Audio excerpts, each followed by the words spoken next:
وَأَذِّن فِي النَّاسِ بِالْحَجِّ، اے ابراہیم علیہ السلام آپ اعلان فرمائیں لوگوں کے اندر حج کا اعلان فرمائیں، یاتوک رجالا وعلی کل ضامر یاتین من کل فج عمیق، کوئی پیدل چل کے آئیں گے، اونٹوں پر سوار ہو کے آئیں گے، مشقتیں اٹھا کر کے آئیں گے، من کل فج عمیق، فج کہتے ہیں دو پہاڑوں کے درمیان کھلی جگہ کو، اور عمیق کسی گہری جگہ کو کہتے ہیں۔ پنجابی میں اس کا ترجمہ بنتا ہے ڈونگے پینڈے، یعنی کہ اتنی دور سے لوگ مشقت کر کے آئیں گے۔ اے ابراہیم آپ کا کام صرف اعلان کرنا ہے، لوگوں تک پہنچانا میں رب رحمان کا کام ہے۔ پھر رب تعالیٰ نے وہ منظر پوری دنیا کو دکھلایا جو حضرت ابراہیم علیہ السلام نے اور حضرت اسماعیل علیہ السلام نے مل کر کے بیت اللہ کی تعمیر کی، اور بیت اللہ اتنی شاندار جگہ ہے، اتنی شاندار جگہ ہے، کائنات کے امام محمد الرسول اللہ صلی اللہ علیہ وسلم نے فرمایا جو بندہ اس کو پہلی نظر دیکھتا ہے اور اس پہلی نظر کے اندر جو بھی آسمان والے رب سے مانگتا ہے، آسمان والا رب اس کی فوراً دعا قبول فرما لیتے ہیں۔ اسلام کے 5 ارکان ہیں۔ سیدنا عبداللہ بن عمر رضی اللہ تعالیٰ عنہ اس حدیث کے راوی ہیں۔ امام مسلم نے، امام بخاری رحمہ اللہ نے اس کو اپنی صحیحین میں اور کتب ستہ کے اندر یہ حدیث موجود ہے کہ اسلام کی بنیاد 5 چیزوں پر ہے۔ ان میں سے ایک کلمہ توحید ہے، محمد الرسول اللہ صلی اللہ علیہ وسلم کی رسالت کی گواہی دینا ہے، نماز کو قائم کرنا ہے، زکوٰۃ ادا کرنا ہے، روزے رکھنا ہے، اور وَحَلْ حَجِّ مَنِ اسْتَطَاعَ إِلَيْهِ سَبِيلًا، یہ حج ایک ایسا رکن ہے جس کے بارے میں رب تعالیٰ نے حکم دیا ہے یہ کہ فرض ہے تمام مسلمانوں پر۔ آگے فرمایا من استطاع الیہ سبیلا، جو اس کی استطاعت رکھتے۔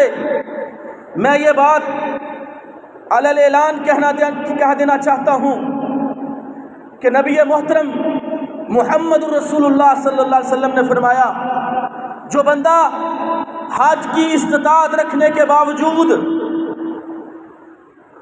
حج نہیں کرتا، آقا فرماتے ہیں یموت یہودیا من نصرانیہ، چاہے وہ یہودی مرے عیسائی مرے، میں محمد کریم کے ساتھ اس کا کوئی تعلق نہیں ہے۔ محترم بھائیوں، آج ہمارے معاشرے کے اندر کتنے ہی ایسے لوگ ہیں جو اس بات کی استطاعت تو رکھتے ہیں، پیسہ اللہ نے دیا ہوا ہے، اور میں جہاں وضاحت کرتا چلا جاؤں کہ استطاعت سے کیا مراد ہے۔ جس بندے کے پاس اپنا رہنے کے لیے گھر موجود ہے، کھانے کے لیے اس کے پاس اتنا موجود ہے کہ وہ بیت اللہ کا حج کر کے واپس آئے، اس کے گھر کے اندر راشن موجود ہو، اس کے اہل و عیال کے لیے وہ کھانا میسر ہو، اور اس کے بعد اس کے پاس 15-20 لاکھ موجود ہوں، تو اس پر بیت اللہ کا حج فرض ہے، اس کو حج کرنا چاہیے۔ اگر نہیں کرتا تو وہ نبی کریم صلی اللہ علیہ وسلم کی مخالفت میں زندگی بسر کر رہا ہے۔ اللہ تبارک و تعالیٰ نے تو سورہ حج کے اندر یہاں تک فرما دیا کہ وہ کافر ہے جو بندہ بیت اللہ کی حج کی استطاعت رکھنے کے باوجود بیت اللہ کا حج نہیں کرتا، تو محترم بھائیوں یہ بات ہمیں ذہن نشین کر لینی چاہیے کہ جس کو بھی اللہ تبارک و تعالیٰ توفیق عطا فرمائے وہ بیت اللہ کا ضرور بضرور طواف کرے۔ کائنات کے امام نے فرمایا جو بیت اللہ کا حج کرتا ہے وہ ایسے ہی ہے، اللہ تبارک و تعالیٰ اس کے گناہ اس طرح مٹا دیتے ہیں، اس طرح مٹا دیتے ہیں کہ جس طرح پیدا ہونے والا بچہ اس کے ذمے کوئی گناہ نہیں ہوتا، اس کے ذمے بھی کوئی گناہ نہیں ہوتا۔ آج اللہ معاف فرمائے بیت اللہ، مسجد نبوی یہ تو پکنک پوائنٹ بن چکے ہیں۔ محترم بھائیوں، ہم سب اللہ سے دعا کرتے ہیں کہ اللہ ہم سب کو اپنے گھر کی زیارت نصیب فرما، اور یہ بھی نیت کر لیں کہ جب بھی بندہ کوئی عمرے کے لیے جائے، حج کے لیے جائے، تو سیلفی کے لیے نہ جائے، تصویروں کے لیے نہ جائے، عبادت کے لیے جائے۔ اور یہ ایسی عبادت ہے، سبحان اللہ، امی عائشہ رضی اللہ تعالیٰ عنہ فرماتی ہیں یا رسول اللہ صلی اللہ علیہ وسلم کیا ہم خواتین جہاد کے لیے جائیں؟ آپ نے فرمایا خواتین کا، بزرگوں کا، معذوروں کا بہترین جہاد بیت اللہ کا حج ہے، تمہیں چاہیے کہ وہ بیت اللہ کا حج کرے۔ اللہ اکبر۔ یہاں پہ یہ بھی بات ذہن نشین کرنی چاہیے کہ رسول اللہ صلی اللہ علیہ وسلم سے سوال کیا گیا کہ یا رسول اللہ صلی اللہ علیہ وسلم افضل عمل کون سا ہے؟ آپ نے فرمایا افضل عمل اللہ اور اس کے رسول پر ایمان لے کے آنا ہے۔ پوچھا گیا ثم ایون، پھر کون سا ہے؟ آپ نے فرمایا الجہاد فی سبیل اللہ، اللہ کے راستے کے اندر جہاد کرنا۔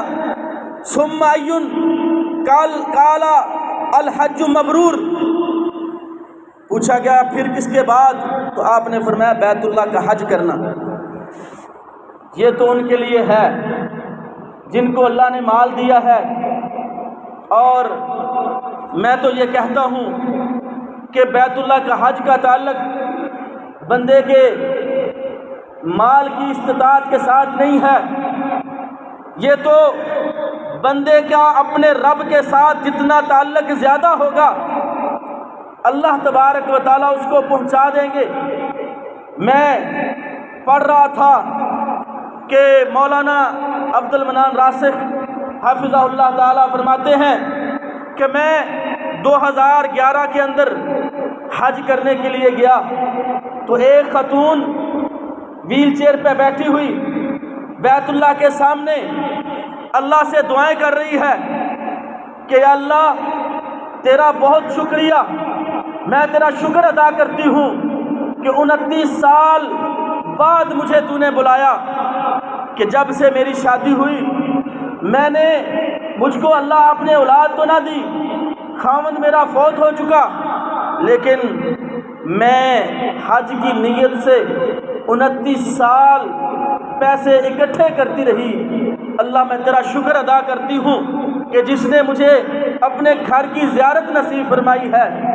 اللہ کے لیے ہمیں بھی چاہیے کہ ہم بھی اپنے مال میں سے اس نیت کے ساتھ، اور رسول اللہ صلی اللہ علیہ وسلم نے فرمایا انما الاعمال بالنیات وانما لکل امرئ ما نوى فمن كانت ہجرته الى الدنیا يصيبها او امرأة يتزوجها۔ اعمال کا تمام اعمال کا دار و مدار، اعمال کا انحصار نیتوں پر ہے۔ جس نے جون سی بھی نیت کی اس کو اللہ تبارک و تعالیٰ عطا کر دے گا۔ فمن كانت ہجرته الى الدنیا، جو دنیا کی نیت کرے گا اللہ تعالیٰ اس کو دنیا عطا کر دیں گے، جو عورت کی نیت کرے گا اس کو اللہ تعالیٰ عورت عطا کر دیں گے، اور جو بیت اللہ کی طرف نیت کرے گا اللہ تبارک و تعالیٰ اس کی نیت کو 4 چاند لگا کر کے بیت اللہ کا ضرور طواف کروائے گا۔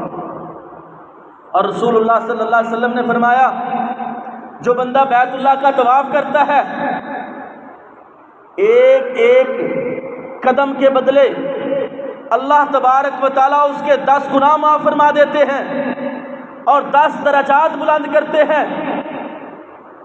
اور یہ تو ہے ان لوگوں کا حج جس کے پاس استطاعت ہے۔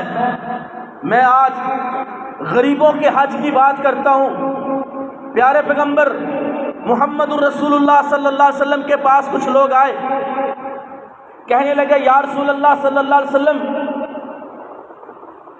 ہم غریب لوگ ہیں، مسکین ہیں، ہم جہاد بھی آپ کے ساتھ کرتے ہیں، نمازیں بھی پڑھتے ہیں، روزہ بھی رکھتے ہیں، بیت اللہ کا حج بھی ادا کرتے ہیں کیونکہ قریب تھا نا، لیکن ہمارے پاس یہ استطاعت نہیں ہے کہ ہم اللہ کے راستے کے اندر صدقہ کر سکیں۔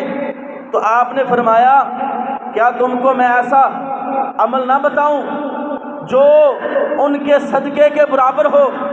جی یا رسول اللہ صلی اللہ علیہ وسلم بتلا دیجئے۔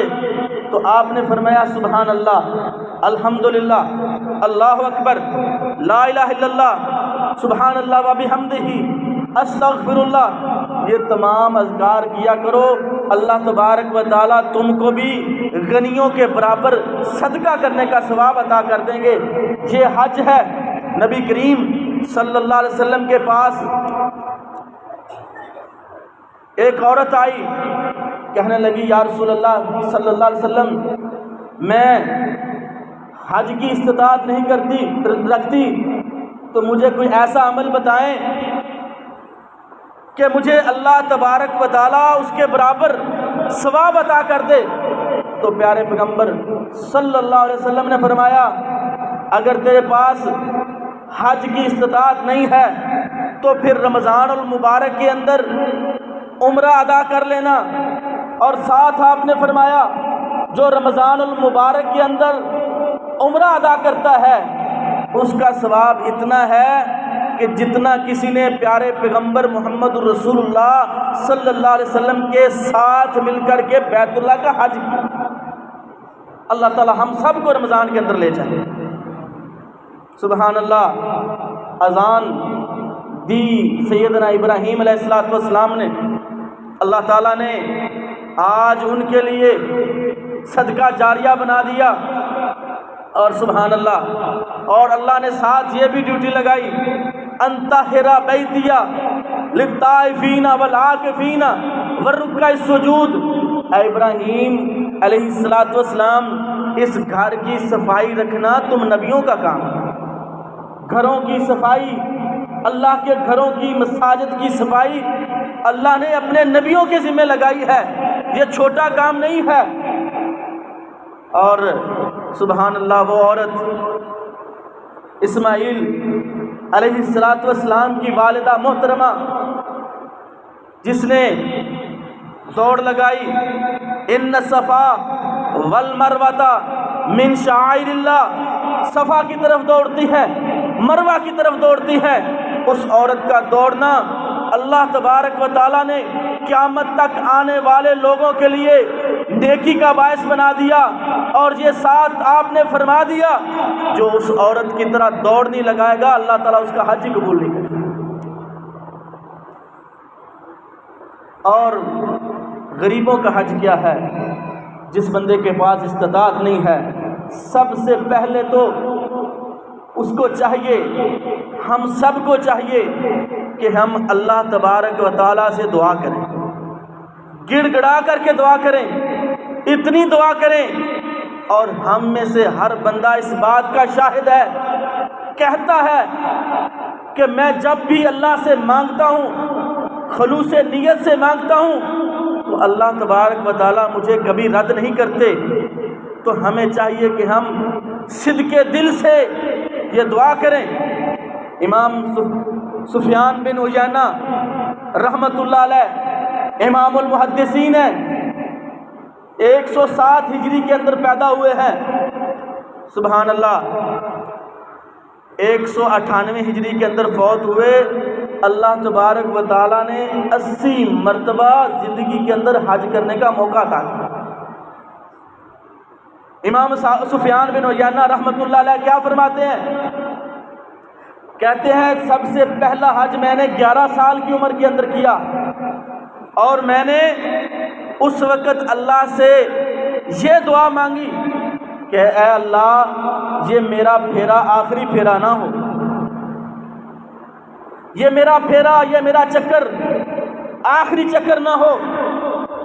اور اس سال کے بعد امام سفیان بن عیینہ رحمۃ اللہ علیہ نے 79 حج اور کیے۔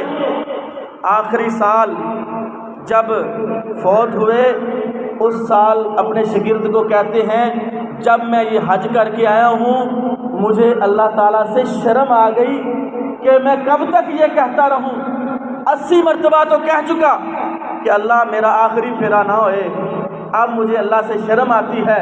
شاگرد کہتے ہیں اسی سال استاد محترم فوت ہو۔ اور ہم بھی اپنے اللہ سے دعا کریں۔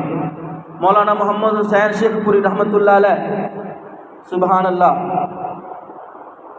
وہ اپنا واقعہ نقل کرتے ہیں ان کے نبی کریم صلی اللہ علیہ وسلم نے فرمایا جو پہلی نظر بیت اللہ کو دیکھتا ہے اور جو دعا مانگتا ہے اللہ قبول کرتے ہیں۔ تو میں نے سب سے پہلے جو دعا مانگی، ہر بندے کے دل کے اندر اپنی اپنی خواہش ہوتی ہے کہ میرا کاروبار اچھا ہو جائے، میرا فلانی جگہ دے بیاہ ہو جائے، میرا فلاں مسئلہ حل ہو جائے، لیکن سبحان اللہ مولانا محمد حسین شیخ پوری رحمۃ اللہ علیہ کیا دعا کرتے ہیں کہ پہلی نظر پڑی کہنے لگے اے اللہ میں جو بھی دعا کروں میری دعا قبول ہو، جو بھی دعا کروں میری دعا قبول ہو۔ اور وہ واقعتاً مستجاب الدعوات تھے، اللہ کے ولی تھے، اللہ تعالیٰ ان کو غریق رحمت فرمائے۔ تو رسول اللہ صلی اللہ علیہ وسلم نے فرمایا جو بندہ فجر کی نماز باجماعت ادا کرتا ہے، باجماعت نماز ادا کرنے کے بعد اسی جگہ بیٹھتا ہے جس جگہ اس نے نماز ادا کی ہے، اذکار کرتا رہتا ہے، سبحان اللہ، الحمدللہ، لا الہ الا اللہ، اللہ اکبر، اور صبح و شام کے اذکار اللہ کا ذکر ہی کرتا رہتا ہے حتیٰ تطلع الشمس، حتیٰ کہ سورج طلوع ہو جاتا ہے۔ رسول اللہ فرماتے ہیں وہ بندہ ادھر کھڑے ہو کر کے 2 رکعت نماز اشراق ادا کرتا ہے، اللہ تبارک و تعالیٰ اس کو ایک حج اور ایک عمرے کا ثواب عطا کرتا ہے۔ پیسے کوئی نہیں، مال کوئی نہیں لگا، بینک میں فیس جمع کوئی نہیں کروائی، اور رشوتیں بینکوں والوں کو ایجنٹوں کو کوئی نہیں دی، ادھر بیٹھا ہے اپنے گھر کے اندر، اپنے محلے کے اندر، مسجد کے اندر باجماعت نماز ادا کی ہے، اللہ تبارک و تعالیٰ نے اس کے اشراق پڑھنے کے بدلے میں ایک حج اور عمرے کا ثواب ادا کر دیا۔ یہ غریبوں کا حج ہے۔ پھر نبی کریم صلی اللہ علیہ وسلم نے فرمایا جو بندہ اپنے گھر سے وضو کر کے آتا ہے فرض نماز کی ادائیگی کے لیے کہ میں باجماعت نماز ادا کروں، جو بندہ گھر سے وضو کر کے آتا ہے اللہ تبارک و تعالیٰ اس کو بھی حج کا اور عمرے کا ثواب عطا کر دیتا ہے۔ تو ہمیں چاہیے کہ ان نیکیوں کو تو ہم ضائع نہ کریں، ان نیکیوں کو تو ہم ضائع نہ کریں۔ اللہ اکبر، وَأَذِّن فِي النَّاسِ بِالْحَجِّ يَأْتُوكَ رِجَالًا۔ ایک بندہ حضرت امیر المومنین عمر بن خطاب رضی اللہ تعالیٰ عنہ کے دور میں یمن سے آیا اور اپنی والدہ کو اپنے کندھوں پہ بٹھا کر کے بیت اللہ کا طواف کر رہا ہے اور شعر پڑھ رہا ہے، انی لہا بعیرہا المذلل ان عذرت رکابہا لم عذر۔ میں تو اپنی ماں کا تابع دار سواری ہوں، لوگوں کے تو اونٹ تھک جاتے ہیں، میں تو اپنی ماں کو اپنے کندھوں پہ اٹھا کر کے بیت اللہ کا طواف کروا رہا ہوں، میں نہیں تھکتا۔ اور یہ 7 چکر کاٹتے ہوئے حضرت عبداللہ بن عمر رضی اللہ تعالی عنہ کے سامنے سے گزرے اور ان کے ساتھ نظری ملاپ ہوا اور کہنے لگے میں نے اپنی ماں کا حق ادا نہیں کر دیا۔ عبداللہ بن عمر رضی اللہ تعالیٰ عنہ فرماتے ہیں تیری ماں کا اس سے زیادہ حق ہے، تو اس وقت تک کا حق ادا نہیں کر سکتا جس وقت تیری پیدائش ہوئی تھی۔ ہاں ایک بات ہمارے معاشرے کے اندر عموماً کہی جاتی ہے لیکن وہ رسول اللہ صلی اللہ علیہ وسلم کی حدیث نہیں ہے کہ اپنے والدین کو دیکھنا ایسے ہے جس طرح کہ بیت اللہ کا حج کیا ہے۔ یہ حدیث رسول اللہ صلی اللہ علیہ وسلم کی نہیں ہے، یہ نبی کریم صلی اللہ علیہ وسلم سے بات ثابت نہیں ہے۔ اس بات کو بھی ہمیں نوٹ فرما لینا چاہیے۔ حضرت مولانا یحییٰ میر محمدی رحمۃ اللہ علیہ ایک اللہ کے بہت بڑے ولی گزرے ہیں، ان کے پاس ایک جوڑا آیا، کہنے لگا حافظ صاحب دل بڑا کرتا ہے کہ بیت اللہ کو دیکھنے کو کہ ہم بھی حج کریں، ہمارے پاس استطاعت نہیں ہے۔ تو انہوں نے کہا جب تم نماز پڑھو تو تشہد کے بعد درود شریف پڑھنے کے بعد تمام دعائیں پڑھنے کے بعد ایک دعا یہ بھی کر لیا کرو سورہ بقرہ کی، وَأَرِنَا مَنَاسِكَنَا وَتُبْ عَلَيْنَا إِنَّكَ أَنْتَ التَّوَّابُ الرَّحِيمُ۔ یہ 3 مرتبہ 5 مرتبہ جتنی اللہ تعالیٰ تجھے توفیق عطا فرمائے یہ پڑھ لیا کر، انشاءاللہ اللہ تعالیٰ تمہارا عن قریب زبردست بندوبست کر دے گا۔ وہ آ کر کے 3-4 ماہ یہ بھی گزرے ہیں، اللہ تبارک و تعالیٰ نے ان کا بندوبست کر دیا، بیت اللہ کا حج کیا، واپس آ کر کے حافظ صاحب کا شکریہ ادا کیا کہ آپ نے ہمیں وظیفہ بتلایا، اور وہ بندہ ہر ایک بندے کو یہ بتلاتا پھرتا ہے کہ یہ دعا ضرور پڑھو، وَأَرِنَا مَنَاسِكَنَا وَتُبْ عَلَيْنَا إِنَّكَ أَنْتَ التَّوَّابُ الرَّحِيمُ۔ ہمارے مسجد کے بھی جتنے نمازی ہیں اگر ہمارا دل چاہتا ہے کہ ہم بیت اللہ کا حج کریں، ہمیں بھی چاہیے کہ ہم یہ اللہ تعالیٰ سے دعا کرتے رہیں، اٹھتے بیٹھتے دعا کرتے رہیں، نماز کے اندر دعا کرتے رہیں، رات کو تہجد کے وقت دعا کرتے رہیں، اشراق کے وقت دعا کرتے رہیں۔ اللہ تبارک و تعالیٰ سے دعا ہے کہ اللہ رب رحمان ہمیں بیت اللہ کے حج کی عمرے کی سعادت نصیب فرمائے۔ وآخر دعوانا الحمد للہ رب العالمین۔ ان الحمد للہ نحمده ونستعینه ونستغفره ونعوذ باللہ من شرور انفسنا ومن سیئات اعمالنا، من يهده الله فلا مضل له ومن يضلل فلا هادي له، واشهد ان لا اله الا الله وحده لا شريك له، واشهد ان محمدا عبده ورسوله۔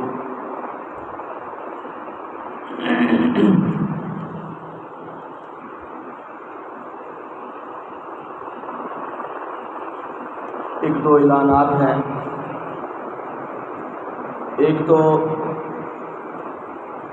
سیرت ابراہیم علیہ السلام کے حوالے سے پروگرام ہے اتوار کو بعد از نماز مغرب۔ الحمدللہ ہماری جماعت کے جو مفتی اعظم ہیں محترم شیخ الحدیث مفتی عبد الرحمن عابد صاحب حافظہ اللہ تعالی ہمارے استاد محترم ہیں، ہم نے ان سے بخاری شریف پڑھی، اور حافظ عبدالسلام صاحب بھی رحمۃ اللہ علیہ ان سے بھی ہم نے بخاری شریف پڑھی۔ انشاءاللہ اتوار والے دن مغرب کی نماز کے بعد انشاءاللہ پروگرام ہوگا۔ میں تمام بھائیوں سے اپیل کرتا ہوں کہ تمام بھائی خود بھی تشریف لائیں اور اپنے ساتھ کم از کم 3-3 4-4 ساتھی ضرور لے کر کے آئیں، اور انشاءاللہ العزیز اس کا بہت فائدہ ہوگا۔ نماز مغرب کے فوراً بعد انشاءاللہ پروگرام شروع ہو جائے گا، آدھا پونا گھنٹہ خطاب ہوگا، اور اس کے بعد سوال و جواب کی نشست ہوگی۔ انشاءاللہ جو بھی کسی بھائی کا کوئی سوال ہوگا کتاب و سنت کی روشنی کے اندر شیخ الحدیث مفتی عبد الرحمن عابد صاحب انشاءاللہ جواب دیں گے۔ تو یہ تمام بھائی بہنیں نوٹ فرما لیں، خود بھی تشریف لائیں اور دوست احباب کو بھی دعوت دیں۔ دوسری گزارش یہ ہے کہ کل سے ہی انشاءاللہ سمر کیمپ طالب علموں کے لیے انشاءاللہ شروع ہو رہا ہے۔